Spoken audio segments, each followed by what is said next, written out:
I am Jamal Sowell, and I serve as the Florida Secretary of Commerce and President and CEO of Enterprise Florida, the state of Florida's economic development arm. I'm excited to welcome you to the Veterans Florida Virtual Expo, since the veteran experience is personal to me. My grandfather served in World War II, my father served in Vietnam, and my brother served in Iraq, where he became 100% disabled. I served in the Marine Corps as an enlisted Marine and as an officer with a deployment to Afghanistan. I currently serve in the United States Navy Reserve. So I know that your sacrifices keep us free. So first and foremost, thank you for your service to our great nation.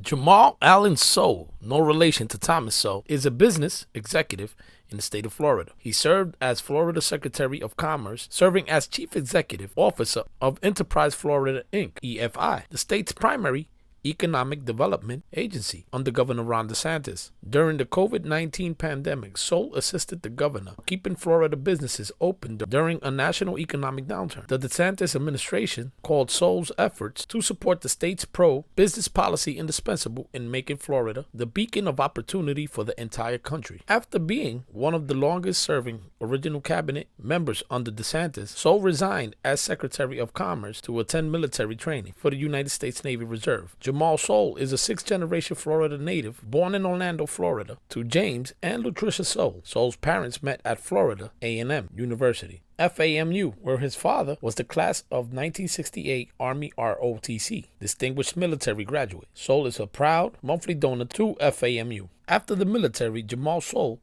was selected by Governor Ron DeSantis of Florida to serve as the state Secretary of Commerce and CEO of Enterprise Florida, Inc., EFI. Jamal lives with his wife, a teacher who is a graduate of Alcorn State University and Florida A&M University. So let's get more information live. Editor roll clips. Fair use.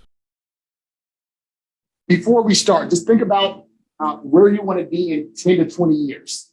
I know as a freshman, when I came in the summer of 2000, I had no idea. I may have had a thought about it, but I didn't necessarily know how I would get there. I'll tell you about my background, what I did, and how I got to where I was able to go through. But also the most important thing was asking for help.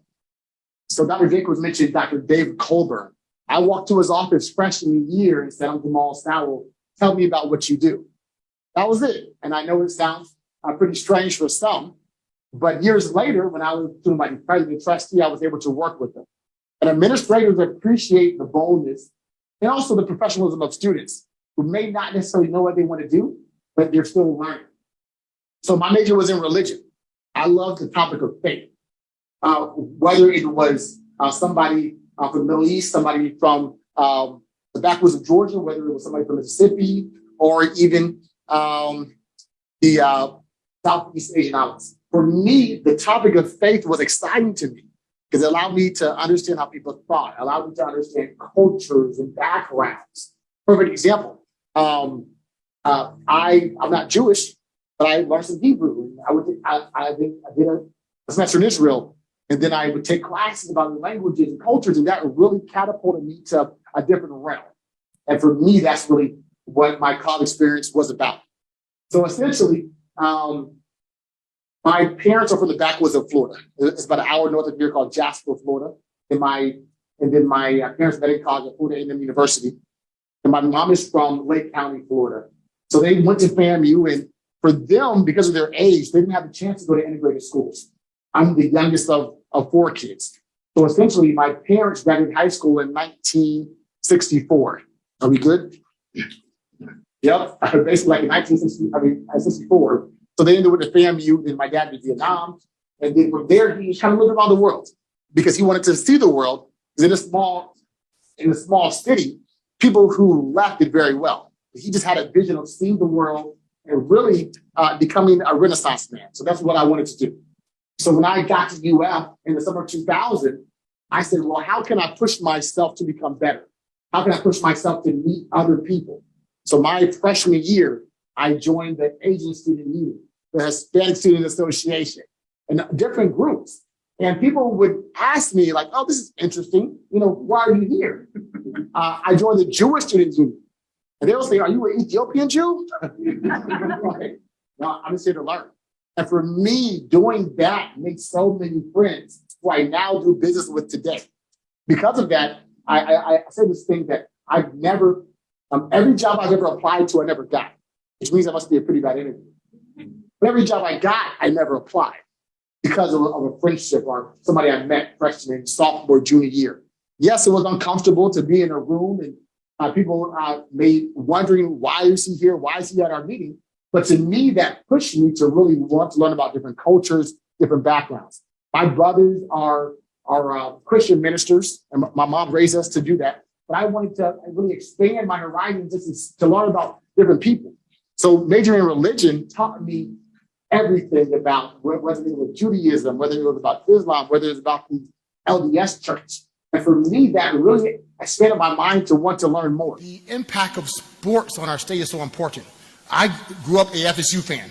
And the reason why I'm saying this is because even though I went to UF and I was happy about the win, anytime UF does well, FSU does well, UCF does well, that's free press for our state.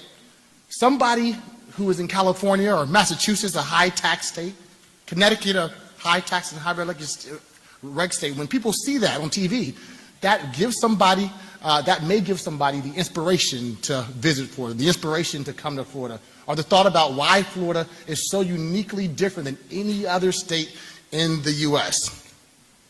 So, in my title, some call me president or CEO, some call me the Secretary of Commerce. But for those who may know my background or not, my major was in religion. I studied different faiths and different backgrounds. So you don't have to call me Secretary or President, just call me Brother Florida, because I'm the one who's making the sale every single day. I'm the one who's out there telling people why Florida is so unique than any other place. So my brothers were preachers. We were raised to be pastors, and I got into college, and I didn't necessarily want to do that because I saw the drama behind the scene.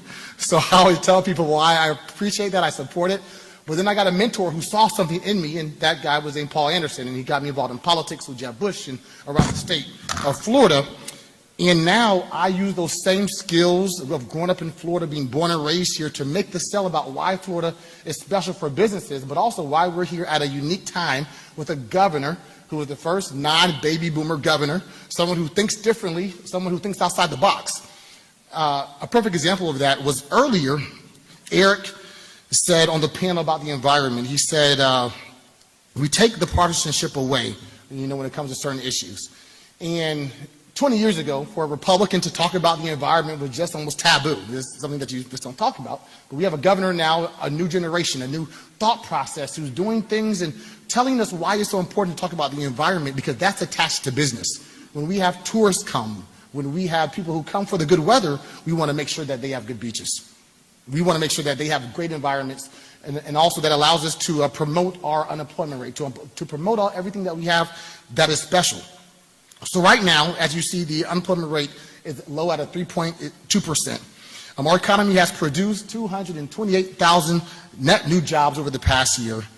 127 million visitors to Florida, spent an estimated $88.6 billion with us last year, and we had a record of 68.9 million visitors in the first 6 months of 2019. And I said that for a reason. We are really intertwined with Visit Florida. So when they are attacked, that impacts what I do.